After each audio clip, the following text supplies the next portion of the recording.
오늘 우리에게 주시는 하나님의 말씀 시편 51편 6절에서 13절까지입니다. 보소서, 주께서는 중심이 진실함을 원하시오니 내게 지혜를 은밀히 가르치시리이다. 우슬초로 나를 정결하게 하소서. 내가 정하리이다. 나의 죄를 씻어 주소서. 내가 눈보다 희리이다. 내게 즐겁고 기쁜 소리를 들려주시사 주께서 꺾으신 뼈들도 즐거워하게 하소서. 주의 얼굴을 내 죄에서 돌이키시고 내 모든 죄악을 지워주소서. 하나님이여, 내 속에 정한 마음을 창조하시고 내 안에 정직한 영을 새롭게 하소서. 나를 주 앞에서 쫓아내지 마시며 주의 성령을 내게서 거두지 마옵소서. 주의 구원의 즐거움을 내게 회복시켜 주시고 자원하는 심령을 주시사 나를 붙들어 주소서. 그리하면 내가 범죄자에게 주의 도를 가르치리니 죄인들이 주께 돌아오리이다. 아멘. 안녕하십니까? 박세종 목사입니다. 오늘도 수요 말씀을 통하여 우리 예배교회의 모든 성도인들의 삶과 가정 가운데 항상 하나님의 은혜가 함께할 수 있기를 간절히 기원합니다. 오늘 말씀의 제목은 다윗의 삶은 평탄했는가 입니다. 지난주에 이어서 다윗의 생애에 대한 두 번째 시간을 함께 묵상해 보고자 합니다. 다윗의 삶을 통하여 우리의 신앙과 비교해 볼 때 우리의 신앙이 다윗의 모습을 통하여 어떤 신앙의 모습으로 만들어가야 될지 함께 그 두 번째 시간을 가져보려고 합니다. 다윗의 생애를 총 4단계로 나누어 생각해 볼 수 있다 했습니다. 지난주에는 첫 번째 단계와 두 번째 단계에 대해서 말씀을 드렸습니다. 오늘은 세 번째와 네 번째 단계에 대해서 말씀을 함께 나누고자 하는데요. 지난주에 첫 번째 단계는 다윗의 유년 시절에 대하여 말씀을 드렸습니다. 두 번째 단계는 다윗이 왕위에 오르기 전 사울과의 관계에 대해서 말씀을 드렸습니다. 오늘은 그 세 번째 단계로서 다윗이 왕위에 올라서 왕정을 취하 또는 왕위에 재직하는 그 기간 동안에 일어난 일에 대해서 살펴보고 마지막 네 번째 단계인 다윗의 말년의 생활과 또 그의 죽음에 대해서 함께 살펴보므로 우리의 신앙을 더욱더 깊이 성찰하는 데 유익한 시간이 되었으면 참 좋겠습니다. 우리는 이 다윗이라는 인물에 대하여 신구약 성경에 있어서 아마 예수님 다음으로 가장 많이 회자되고 있다고 말씀을 드린 바가 있습니다. 다윗이라는 이 이름의 뜻을 한 번 더 생각해 볼 필요가 있겠는데요. 사랑받는 자 또는 총애받는 자라는 이름의 뜻을 가지고 있습니다. 유다 지파 베들레헴 사람 이새의 막내 아들로 태어나 유년 시절부터 어쩌면 온갖 고난과 역경을 딛고 이스라엘의 두 번째 왕이 된 인물이 바로 다윗입니다. 이제 세 번째 다윗의 생애에 대해서 함께 살펴보도록 하겠습니다. 사울 왕이 그의 아들 요나단과 함께 블레셋과의 전투에서 패하게 되고 모두 죽게 되자 다윗은 유다로 복귀하여 헤브론에서 유다 민족의 왕으로 추대가 되었습니다. 하지만 북이스라엘의 지역에서는 사울 왕의 아들이었던 이스보셋을 왕으로 추대하려 했으나 사실상 허수아비 노릇밖에 할 수가 없었습니다. 그 이유는 아브넷이라는 장군과의 그 분열 이유 때문입니다. 그래서 자신의 신하에 의해서 이 이스보셋은 암살되었고 그로 인하여 자연스럽게 북이스라엘이 남유다와 편입이 되어 전체 이스라엘의 왕조로서의 두 번째 왕으로서의 다윗이 등극하게 된 것입니다. 이렇게 자연스럽게 통일 이스라엘을 왕이 된 다윗은 당시 여부수의 영토였던 이 예루살렘을 정복하여 그곳을 수도로 천도하게 됩니다. 그곳에서 다윗성을 쌓고 지방을 전전하고 있었던 하나님의 법궤를 길갈에서 예루살렘으로 가져오게 되면서 예루살렘이 전체 이스라엘에서 정치적으로 또는 종교적인 중심 도시가 되게 된 것입니다. 또한 법궤를 예루살렘으로 가져오기를 다윗은 너무나도 간절히 열망했기 때문에 다윗이 소망을 이루어진 계기가 됩니다. 하나님의 법궤를 다윗이 예루살렘으로 온전히 자신이 있는 다윗성으로 오게 되자 예루살렘으로 들어오는 모습을 보고 가장 크게 기뻐하면서, 얼마나 기뻐하였으면 법궤가 예루살렘으로 들어오는 동안 다윗은 그만 너무 기뻐서 덩실덩실 춤을 추다가 바지가 벗겨지는 줄도 모르고 그렇게 춤을 추었다고 성경은 기록하고 있습니다.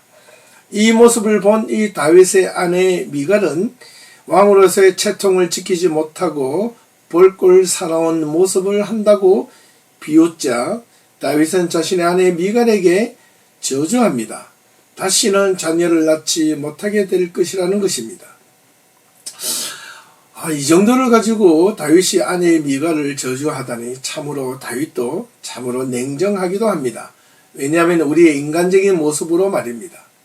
어찌되었든 다윗은 왕이 된 이후에 여러 주변 민족들과 전투에서 여러 차례 승리를 하면서 주변 지역을 차례차례 남유다 편으로 복속시키기에 이릅니다. 하지만 암몬과의 갈등이 생겨서 이스라엘 간의 암몬 간의 전쟁이 일어나게 됩니다. 그 이유는 다윗이 이스라엘 사신들을 암몬에게 보내었습니다. 그래서 암몬에 갔을 때 그 이스라엘 사신들의 수염과 둔부들을 훼손하는 일이 생깁니다. 그래서 이스라엘과 암몬 간의 전쟁이 장기간으로 이어지다 보니 왕이 직접 출전해야 할 시기가 되었는데 자신은 출전하지도 않고 그냥 다윗성을 지키고 있었습니다. 그 대신 자신의 충신이었던 우리야를 대장으로 그곳으로 파견하여 전쟁을 치르도록 하게 했습니다. 당시 이스라엘에서는 그 율법에서는 전쟁이 예를 들면 1년 이상 지속이 되었을 경우에 왕이 반드시 그 전쟁에 출전해야 된다는 법이 있었습니다. 하지만 다윗은 이것을 어기고 다윗성에 계속 머무르게 되었던 것입니다. 그로 인하여 이 이스라엘과 이 암몬 간의 전쟁은 계속해서 지속이 됩니다. 하지만 다윗은 이 예루살렘 다윗성에 남아서 이리저리 국정을 돌보고 있는 차에 어느 날 다윗은 낮잠을 자다가 일어나 옥상을 거니게 되자 저 멀리 옥상에서 목욕을 하고 있는 어느 아리따운 여인 한 명을 발견하게 됩니다. 그의 이름은 다름 아닌 밧세바입니다. 자신의 충신이었던 우리야의 아내이기도 했습니다. 밧세바를 발견하고 그녀를 유혹하여 동침한 뒤 임신을 하게 만들었습니다. 하지만 이 그녀의 남편이었던 우리야 장군을 다윗은 임신하게 된 소식을 듣자 우리야를 전쟁에서 불러들여 그녀와 몰래 동침하게 하여 우리야의 자식으로 둔갑시키려 했지만은 우리야라는 이 장군은 자신의 부하들이 전쟁에서 저렇게 목숨을 걸고 전쟁하고 있는데 자신은 태연하게 자신의 집에서 아내와 동침하기를 거부하고 그 문 앞에서 있다가 다시 전쟁터로 그냥 돌아가 버리고 맙니다. 다윗의 몰래 계획이 실패로 돌아가게 되었습니다. 다윗은 이에 마음에 근심 걱정을 하며 급기야는 이 우리야를 죽이기로 작정을 합니다. 그래서 전령을 전쟁터에 보내어서 우리야를 최전선으로 내보내어 전투가 가장 심한 곳으로 내어보내고 그를 남겨두고 나머지 군사들을 물리게 합니다. 후퇴하게 하여 그를 고의로 그곳에서 그만 죽게 만들었던 것입니다. 이로 인하여 다윗은 모든 전략이 마치 완벽한 것처럼 보여졌습니다. 이제는 더 이상 다른 사람들의 눈치를 보지 않게 해도 되었습니다. 모든 내용이 완벽하게 자신의 허물을 감출 수 있게 되었습니다. 하지만 다윗을 찾아온 선지자 나단은 자신의 충신이었던 우리아를 죽이고 아내를 갈취하였던 못된 심정을 지적하면서 고발하게 되었습니다. 이에 다윗은 자신의 허물을 감출 수 없다는 것을 알고 진심으로 참회하지만 밧세바와 동침을 하였던 그 임신하게 하였던 그 첫 번째 아들이 다윗 자신의 죄로 말미암아 낳자마자 일주일이 안 되어 그 아이가 죽게 되었다는 겁니다. 다윗은 이후에 밧세바를 정식으로 아내로 맞이하여 몇 년 후에 다른 아이를 낳게 되는데 그 아이가 다름 아닌 다윗의 후손이며 이스라엘의 3대 왕이었던 바로 솔로몬 왕이었던 것입니다. 다윗에게 있어서 이 밧세바 사건은 어쩌면 다윗의 인생 전체를 통틀어 가장 최악의 흑역사로 기록될 만큼 가장 부끄러운 모습이라 하겠습니다. 남의 여인을 취하기도 앞서서 남의 여인의 남편을 죽이기도 했던 것뿐만 아니라 자신의 가장 충신이었던 신하마저도 자신의 부끄러운 모습을 감추기 위하여 그렇게 전장에서 죽게 만들었던 것입니다. 이 모습은 열왕기서와 복음서 등에서 다윗의 허물을 여지없이 고발하고 책망하고 있다는 것을 우리는 또한 기억할 필요가 있습니다.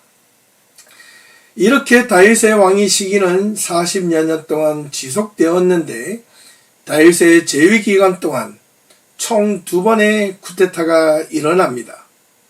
첫 번째 쿠데타 반역은 바로 자신의 아들 압살롬의 반역이었습니다. 그리고 두 번째 쿠데타 두 번째 반역은 압살롬을 따랐던 세바라는 신하 베냐민 지파 출신 인물이었는데 다시 다윗을 향하여 이 반역을 일으키다가 진압이 된 사건을 의미합니다. 다윗에게는 이름이 알려진 아내만 하여도 총 8명, 그러다 1명 더 수넴 여인이 있습니다. 이들 여인을 수넴 여인은 마지막 다윗이 말년에 알려진 여인이기 때문에 제외하고 8명의 아내의 이름을 자녀들과 함께 나열해 보면 다음과 같습니다. 첫 번째 사울 왕의 딸이었던 미갈이 있습니다. 두 번째 아내는 두 번째 아들 다니엘의 어머니 갈멜 여인 아비가일이 있습니다. 이 여인은 원래 나발의 아내였지만은 나발이 죽자 다윗이 자신의 아내로 맞이하게 되었습니다. 세 번째 아내의 이름은 아히노암으로 첫째 아들 암논의 어머니가 되었습니다. 이 여인은 이스라엘의 여인으로 알려져 있습니다. 네 번째 아내는 마아가로 셋째 아들 압살롬의 어머니가 됩니다. 그녀는 그슬 왕 달메의 딸로서 알려져 있습니다. 그리고 다섯 번째 아내는 학기스로 넷째 아들 아도니아의 어머니가 됩니다. 여섯 번째 아내는 아비달로서 다섯 번째 아들 스바다의 어머니가 되었습니다. 그리고 일곱 번째 아내는 에글라입니다. 여섯 번째 아들인 이드르암의 어머니가 됩니다. 그리고 여덟 번째 아내가 다름 아닌 이 밧세바로서 일곱 번째 아들인 삼무아로부터 여덟 번째 아들 소발, 아홉 번째 아들 나단, 그리고 열 번째 아들인 솔로몬의 어머니가 된 것입니다. 이렇게 하여 총 8명의 아내가 다윗에게 왕위 제위 동안 있었습니다. 그리고 나이가 많이 들어 다윗이 죽기 직전에 수넴 여인이 자신의 몸을 따뜻하게 하기 위하여 아내로 맞이한 여인이 있습니다. 이 여인을 정식 여인으로 취해야 될지는 여전히 의문이 있기 때문에 8명으로 제가 이름을 남겼습니다. 그리고 기타 이름을 알지 못하는 다른 아내들도 있지만 그 이름들을 알지 못하기 때문에 그냥 이렇게 무명으로 남겨두도록 하겠습니다. 자, 이렇게 하여 다윗에게는 이처럼 아내들도 참 많았고 그로 인하여 서로 배다른 아들들도 많았습니다. 그러니 서로 알게 모르게 아들들에게는 서로 간에 알력이 없을 수가 없었습니다. 그 이유는 분명 차기 후계자가 누구냐에 따라서 어머니의 지위도 상당히 달라질 수 있었기 때문입니다. 다윗의 전성기 때에도 첫 번째 위기가 찾아온 것이 바로 이 셋째 아들 압살롬의 반역이 있었다고 말씀드렸습니다. 이것은 또한 열왕기상 1장을 보면 다윗의 나이가 많았을 때 이들 아들들이 서로 차기 후계자로 선정되기 위하여 치열한 암투를 벌인 내용들이 언급되어져 있는 것을 보면 우리는 그 내용을 10분 잘 이해할 수 있을 것입니다. 이제 다윗의 전성기 시절에 있었던 첫 번째 반역, 첫 번째 쿠데타를 일으킨 이 압살롬의 반역에 대하여 함께 알아보도록 하겠습니다. 이 다윗의 첫째 아들 암논은 셋째 아들 압살롬에게 누이 동생인 다말을 흠모하고 짝사랑을 하고 있었습니다. 이 이복 형제, 이복 남매임에도 불구하고 암논은 다말을 지극히 사랑하여 자기 아내를 삼고자 했습니다. 다말을 여러 가지 방법으로 구애를 해보고 이렇게 청혼을 해보지만 다말은 눈길을 주지 않습니다. 그래서 이 암논은 자신의 이 욕정을 참지 못하고 강제로 이 다말을 유혹하여 성폭행을 하게 되자 다말이 자신의 몸에 죄를 뿌리고 옷을 찢으며 길거리에 내앉으며 하소연을 하게 된 모습을 압살롬이 보게 됩니다. 그래서 이 압살롬은 이복 형인 이 암논을 파티를 빌미로 초청하여 그 파티장에서 형 암논을 암살하고 도망을 치게 됩니다. 이때 다윗의 장군 요압의 중재로 다시 아버지 곁으로 돌아옵니다. 돌아오는 기간이 무려 3년의 기간이 걸립니다. 이렇게 다윗의 가정에도 첫 번째 비극이 일어나게 되었습니다. 하지만 압살롬은 자신이 돌아왔지만 자신이 훗날 아버지 다윗보다 더 나은 왕이 될 수 있다는 근거 없는 자신감으로 주변의 여론을 조작하여 드디어는 반다윗 세력을 형성하여 반란을 일으켜 예루살렘까지 점령하게 된 사건이 바로 압살롬의 반역, 압살롬의 쿠데타였던 겁니다. 이때 다윗은 예루살렘 성을 지키게 하기 위하여 남겨둔 후궁들을 압살롬 등에게 등을 돌린 이 아히도벨과 계략으로 이 다윗이 예루살렘 성에 남겨둔 후궁들을 이 압살롬이 그 마음껏 강간을 하게 됩니다. 제가 여기서 마음껏 강간을 하게 되었다는 이 말은 참으로 의미 있는 말인데요. 잘 들어보십시오. 당시 근동 지방의 관례나 이렇게 전례로 볼 때는 이전의 왕의 후궁들을 이렇게 취하는 것이 왕권 계승을 위한 완전한 모습이었다는 것입니다. 그것을 의미하기 때문에 이 압살롬은 이 아히도벨의 계약으로 이렇게 마음껏 이렇게 다윗이 남겨둔 후궁을 이렇게 취하게 된 것입니다. 어쩌면 이러한 내용들이 이전에 다윗이 우리아의 아내를 자신의 욕망 때문에 부정한 방법으로 은밀하게 밧세바와 동침을 하게 하였다면 압살롬은 백주대낮에 정말 휘장만 쳐놓은 채 침대를 거리에 내어놓고 백성들이 보는 가운데서 후궁들과 마음껏 누구의 후궁요? 다윗의 아버지의 후궁들을 마음대로 잠자리를 가졌다는 것이 얼마나 아들이 자신의 아버지 다윗을 향하여 몹쓸 짓을 했는지를 우리는 짐작할 수 있습니다. 이런 상황을 두고 다윗은 예루살렘을 떠나 도피하면서 지었다고 알려진 시편 3편의 내용을 보면 여호와여 나의 대적이 어찌 그리 많은지요 일어나 나를 치는 자가 많습니다라고 고백할 정도입니다. 다윗은 아들 압살롬의 눈을 피하여 예루살렘을 떠나 도피하는 과정 속에서도 그의 정적들에게 수차례 모욕과 치욕을 당하게 됩니다. 그 가운데 하나가 바로 사울의 열렬한 추종자였던 시므이라는 자에게 돌을 맞을 뻔할 뿐만 아니라 이에 분노한 신하 아비새가 시므이를 죽이려 하자 다윗을 끝까지 만류를 합니다. 결국 하나님께서 그것을 취하게 만들도록 만들어집니다. 하지만 훗날 다윗이 죽기 전에 자신의 후계자 솔로몬을 통하여 시므이를 죽이고 다시 온전하게 왕위에 오르라고 유언을 남기기도 했습니다. 그만큼 다윗은 이 시므이에 대한 마음의 원한이 있었던가 봅니다.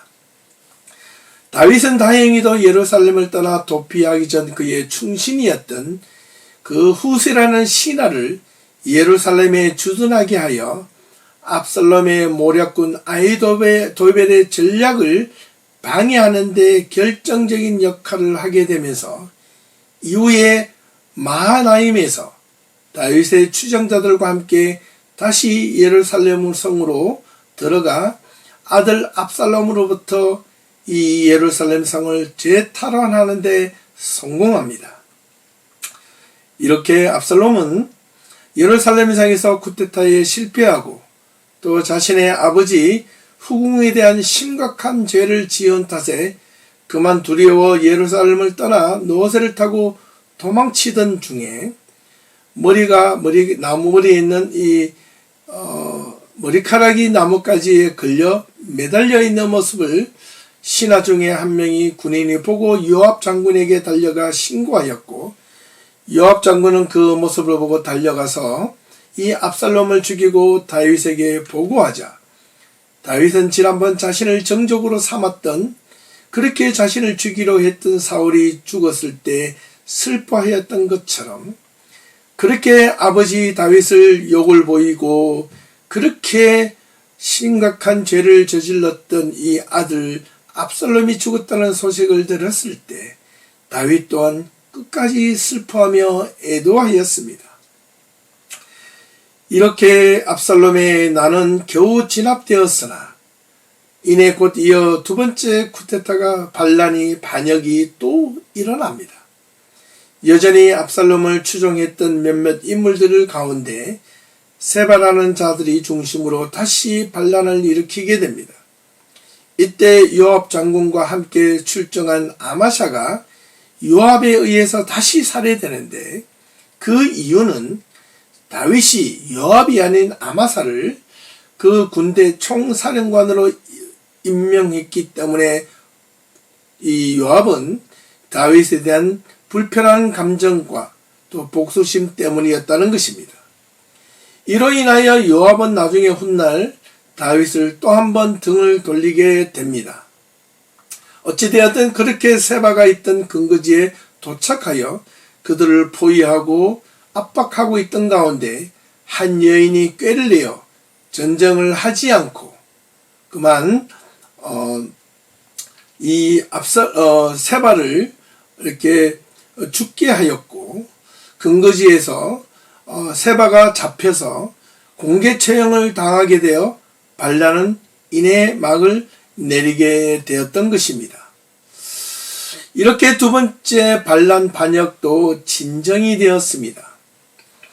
다윗은 압살롬으로 말미암아 이 재앙은 아마도 다윗의 입장에서는 그야말로 다윗의 왕이 될 시기에 가장 힘든 시간이 아니었을까 감히 생각해 봅니다.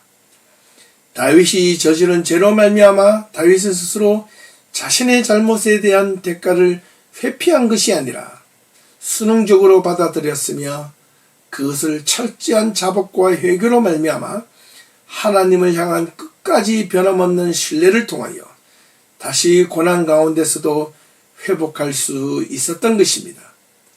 그 기간이 무려 12년 이상의 쫓김과 가족 간의 암투와 분열로 인한 다윗의 심정의 고통의 기간이었던 것을 생각하면 참으로 다윗의 세 번째 생애 또한 편안하고 안락하며 왕궁에서 머물러 있었던 것이 아니라 오히려 어쩌면 다윗의 왕위 시절에 크나큰 고통과 괴로움을 겪었던 가족 간의 분열과 아픔, 그로 인하여 여러 가지 심적 고통이 있었음을 우리는 10분 이해할 수 있습니다. 이제 다윗은 다시 예루살렘으로 돌아와 서서히 이스라엘 왕국을 이제는 점차 안정적으로 다스리며, 다윗은 이유가 불분명하지만 전체 이스라엘 향하여 인구조사를 하게 되었습니다. 이 인구조사 자체가 왜 죄가 되는지에 대해서는 확실한 이유가 없지만, 인구조사를 했다는 이 행위 자체로 인하여 여호와 하나님을 의지하지 않고 인간의 힘인 군사력을 믿으려 한 것은 아닌지 궁금증이 생기는 대목이기도 합니다. 하지만 이 다윗의 심정으로 볼 때 이런 이유가 과연 맞을까라는 질문에는 확실히 답을 하기가 어려울 것입니다. 인구조사를 하게 된 중요한 이유가 있다면 그것은 아마도 정치적인 이유가 아닐까 생각해 봅니다. 정확한 인구조사를 통하여 확실한 군비 확장과 또는 내부적으로는 세금을 정확하게 거두고자 하는 이유도 아마도 있었을 것으로 보여집니다. 어찌되었든 이렇게 인구조사를 강행함으로 인하여 신복이었던 요압 장군마저 이를 부당한 처사라며 반대하였지만, 다윗은 전체 이스라엘 향하여 인구조사를 강행한 결과 하나님께서 진노하시며 다윗에게 선지자를 통하여 세 가지 징벌 가운데 하나를 선택하게 합니다. 7년 대기근 3개월의 이방 민족들에게 쫓김을 당할 것인가, 그러고 하면 3일간의 전염병을 맞이할 것인가 라는 것이었습니다. 우리는 이 부분에 대하여 다윗은 곰곰이 생각하며 가장 짧고 확실한 방법이었던 이 3일의 이 전염병을 택하였습니다. 어쩌면 다윗이 이 짧은 3일의 기간이 전염병이 가장 가볍다고 생각했는지도 모릅니다. 그로 인하여 이 다윗은 이 3일의 전염병을 택하자 무려 이 전염병으로 인하여 7만 명의 이스라엘 백성들이 죽고 맙니다. 그로 인하여 다윗은 다시 한 번 더 하나님 앞에 엎드려 회개하며 자신의 잘못된 마음과 교만한 마음으로 인하여 인구조사를 하게 된 그 결과로 백성들의 죽음을 애통해하며 또 한 번 자신의 죄를 회개하고 용서를 구했습니다. 이 인구조사에 대한 내용이 사무엘하 24장과 역대하 2장에서 나오는데요. 두 군데에서 같이 나옵니다. 근데 이 두 내용을 비교해 보면 조금 내용이 다르게 설명이 되어 있습니다. 그 이유는 사무엘하와 바로 이 역대하의 이 내용을 기록한 저자들이 다르다는 것에 있습니다. 사무엘하의 내용은 동시대의 궁중 비사에 박식한 궁중에 머물러 있었던 선지자나 내관급 신하가 아마 서술하였던 것으로 봅니다. 또 아니면 그 신하들이 개입하여 이 성경을 기록한 것으로 보여지는 반면, 이 역대하에 나오는 이 내용은 이스라엘 초유의 쇠퇴와 멸망을 겪은 후, 다시 말하면 남유다가 완전히 멸망된 이후에 기록된 내용으로 자신들의 조상들이 이런 죄를 저질러 하나님께 벌을 받은 것을 기억하며 기록한 내용으로 보고 있기 때문입니다. 어찌되었든 이렇게 하여 다윗의 왕위 제위 기간에 있었던 세 번째 다윗의 생애가 이렇게 정리가 됩니다. 이제 마지막 네 번째 다윗의 생애인 다윗의 말년 시기와 그의 죽음에 대해서 간단히 살펴보겠습니다.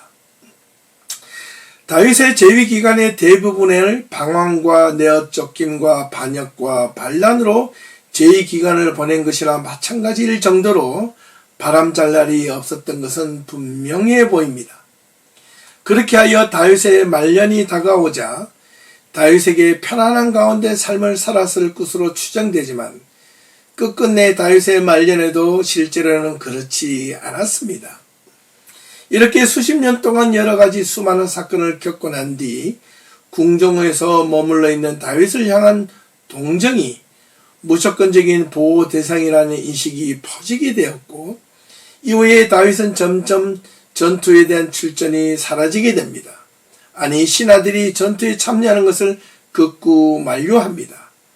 이렇게 다윗이 전투에 참여하려 했지만 신하들의 강력한 반대로 인하여 전투에 번번이 참여하지 못하게 되며 그렇게 되며 또한 다윗이 나이가 들게 되자 다윗을 향하여 이제 대놓고 무시를 하게 되는 상황이 조금씩 늘어나게 되었습니다. 그로 인하여 다윗의 기세는 점점 꺾이게 되고 다윗의 힘이 약해지기 시작했고 이어서 왕권이 추락할 위기에까지 놓여지게 되었습니다. 그로 인하여 이 다윗에게 마지막 위기가 또 한 번 더 찾아오게 됩니다. 다윗이 더구나 나이가 들고 건강이 쇠약해지고 권력도 약해진 틈을 타서 이것을 세 번째 반역이라고 해야 될까요? 아마 그럴지도 모르겠습니다. 넷째 아들 아도니아의 반역이 일어납니다. 아버지의 눈을 피해 독단적으로 다윗의 그 당시 신복이었던 이 요압 장군과 제사장 아비아달의 도움으로 인하여 독단적으로 요압의 주도하에 의하여 이 아도니아가 스스로 왕위에 올랐다고 선언을 하게 되었던 것입니다.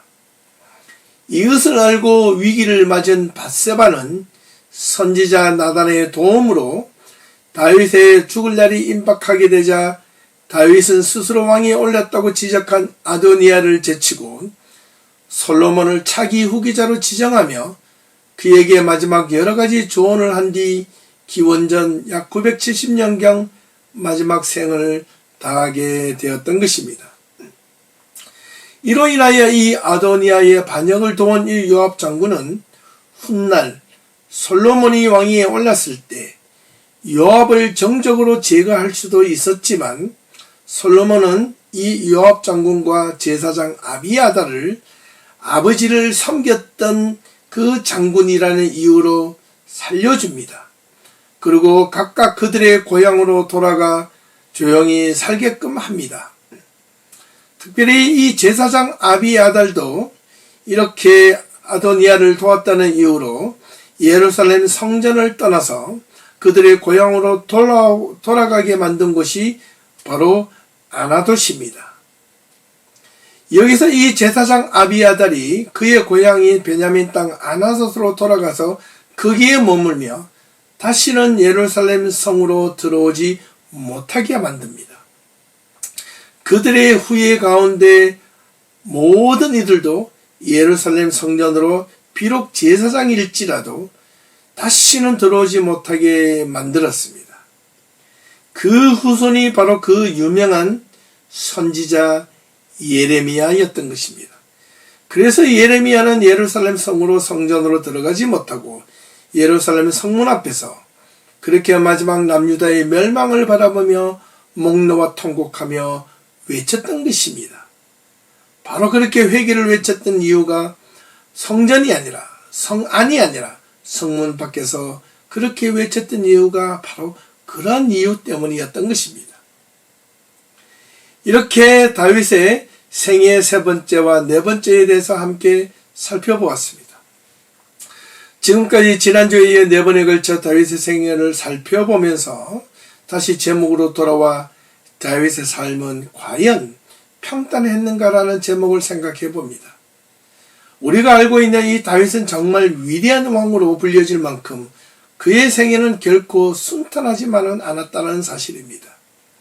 하지만 다윗이 위대했다고 우리 모두가 죽게 세우고 우리가 보는 이유는 다름 아닌 그가 그렇게 온갖 고난과 역경을 맞이하였고 심지어 자신이 워낙은 원치 않던 수많은 죄악을 저질렀고 자신의 가정 안에 온갖 풍지 박산이 날 만큼 위기와 어려움이 있었음에도 불구하고 자신의 잘못을 있을 때는 끝까지 스스로 인정할 줄 알았고, 고난과 역경을 자신의 삶의 불행이나 불만으로 여기지 않고 담담하게, 담대하게 받아들이며 오히려 그것을 믿음으로 끝까지 극복하고 노력했고 끝까지 하나님을 신뢰하였던 자였다는 사실입니다.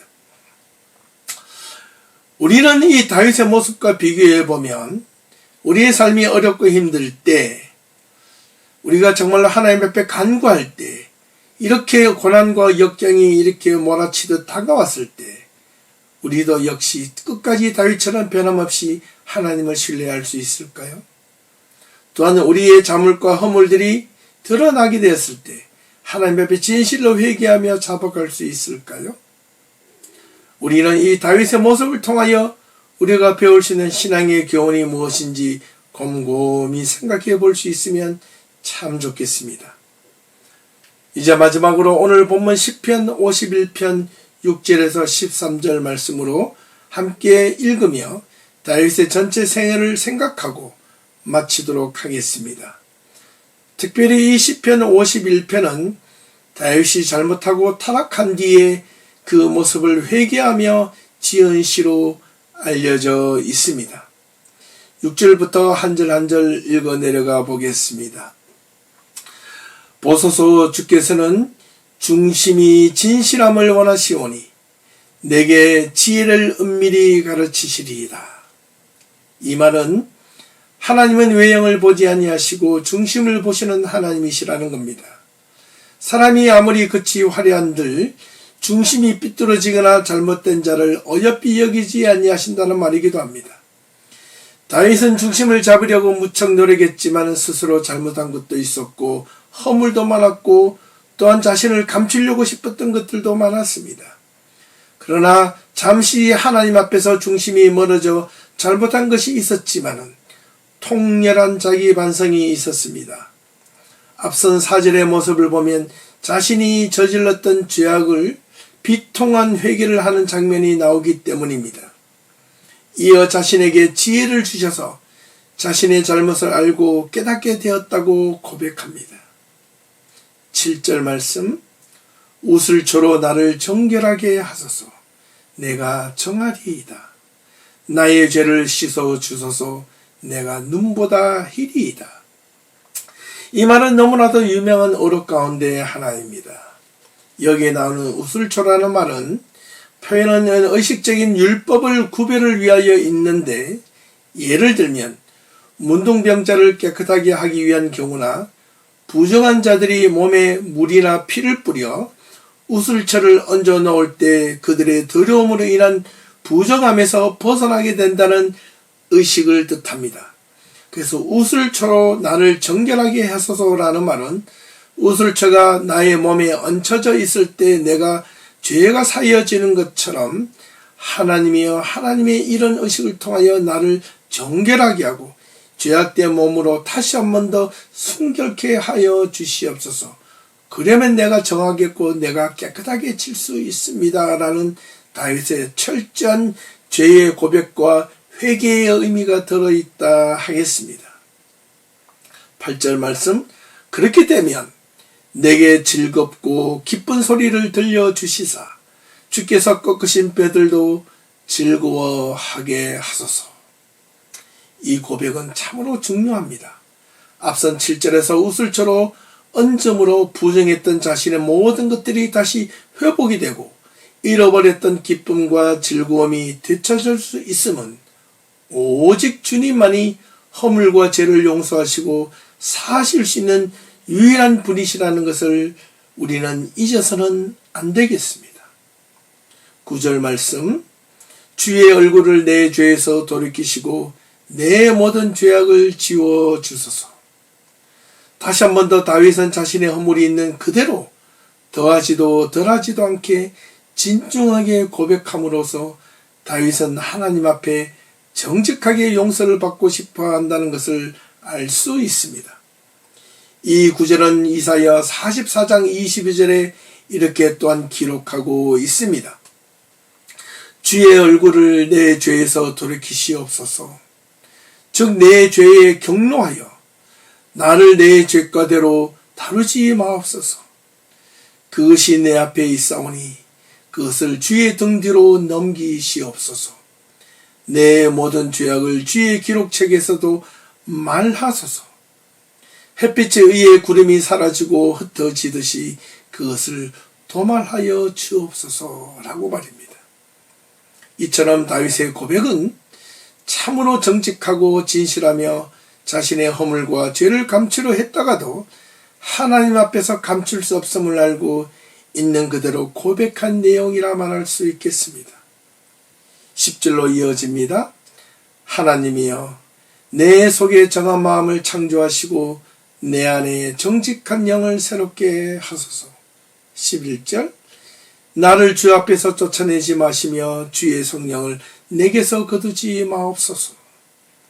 이 구절은 더더욱 유명한 구절입니다. 심지어 가스펠성에서도 나올 만큼 너무나 유명한 다윗의 고백이 바로 우리의 고백이 될 수 있어야 하겠습니다. 우리가 죄 가운데 빠질 때마다, 우리가 정직하지 못한 우리의 마음을 가질 때마다, 우리가 이 불의의 자리에 놓여질 때마다 우리가 이 구절을 고백할 수 있어야 하겠습니다. 우리 가운데 정한 마음을 창조하시고 정직한 영을 달라고 간구해야 하겠습니다. 아니, 이 말은 정직한 영을, 정직한 정신, 정직한 가치, 정직한 비전을 달라고 해야 합니다. 사실 달라고 하는 것보다 자신이 정직한 영을 가질 수 있는 용기와 결단을 갖게 해달라고 간구해야 합니다. 자신이 허물이 있을 때마다 외면하지 말라고 간구해야 합니다. 끝까지 자신을 깨우쳐 달라고 주님의 성령을 통하여 끝까지 자신이 돌이킬 수 있도록 그렇게 조언해 달라고 간구해야 한다는 말입니다. 이것이 신앙이요, 이것이 믿음이라는 사실을 기억해야만 하겠습니다. 12절과 마지막 13절 주의 구원의 즐거움을 내게 회복시켜 주시고 자원하는 심령을 주사 나를 붙드소서. 13절 그리하시면 내가 범죄자에게 주의 도를 가르치리니 죄인들이 죽게 돌아오리이다. 다윗은 자신의 잘못으로 인하여 두 가지 나쁜 결과를 초래하였습니다. 죄가 자신을 슬프게 만들었기 때문에 주님의 손길로 인하여 다시 그 슬픔이 기쁨으로 바뀌어야 되는 은혜를 경험해 달라는 다윗의 고백은 정말로 놀랍습니다. 참으로 하나님의 참된 자녀가 되는 방법이 바로 여기에 있다 하겠습니다. 믿음의 자녀들은 전혀 세상에서 넘어지지도 않고 슬퍼하지도 않고 괴로워하지도 않으며 전혀 고난이 없는 것이 아닙니다. 오히려 수많은 역경 가운데서도 자신이 잘못을 저질렀음에도 불구하고 변함없이 하나님을 신뢰하고 믿음으로 나아가며 자신의 허물을 고백하고 죄를 용서받을 수 있는 것이 바로 신앙이요 믿음이라는 사실을 기억해야만 하겠습니다. 그것이 믿음의 자녀로서 해야 될 신앙의 모습이라는 것입니다. 지금까지 우리 다윗의 생애에 대하여 함께 살펴보았습니다. 사랑하는 우리 예비 성도 여러분, 이 두 번에 걸친 다윗의 생애를 통하여 믿음으로 우리가 어떻게 이 세상을 살아갈 것인가에 대해서 확실하고 배울 수 있는 기회가 되었기를 간절히 소망해 봅니다. 지금부터라도 우리 교회는 더욱더 다윗과 같은 믿음으로 든든하게 세워지는 복된 교회가 될 수 있기를 바랍니다. 우리 교회가 여러 가지로 어렵고 힘든 가운데서도 그 상황을 보지 않고 끝까지 변함없이 신뢰하며 우리에게 은혜를 주시고 이 교회를 세우시고 만들어가시고 지켜주실 것이라는 그 믿음이 있는 만큼 우리들에게도 책임적인 행동도 필요합니다. 우리가 이 교회를 위하여 무엇을 할 것인가, 내가 헌신할 수 있는 것이 무엇이 있고, 내가 섬길 것이 무엇이 있고, 내가 이 교회를 위하여 함께 힘을 모아야 될 것이 무엇이 있는지 함께 고민할 수 있으면 참 좋겠습니다. 믿음에 믿음을 더하여 우리의 삶이 더욱더 하나님의 은혜가 우리의 삶을 지켜주시고 우리의 인생길에 어두운 그림자가 있어도 험한 길을 걸을지라도 해를 두려워하지 않을 것은 주의 지팡이와 막대기가 오늘도 우리와 함께 하심을 결코 우리는 잊어서는 안 되겠습니다. 우리 모든 예비교회 성도님들은 이 다윗과 같은 믿음으로 든든한 복된 교회가 될 수 있기를 주님의 이름으로 축원합니다. 오늘 말씀은 여기까지 하겠습니다. 남은 한 주간도 주님의 은혜 가운데서 하루하루의 복된 삶이 될 수 있기를 간절히 기도하며 주님의 은혜가 항상 우리 예배 성도님들 삶 가운데 있기를 소망합니다. 감사합니다. 고맙습니다.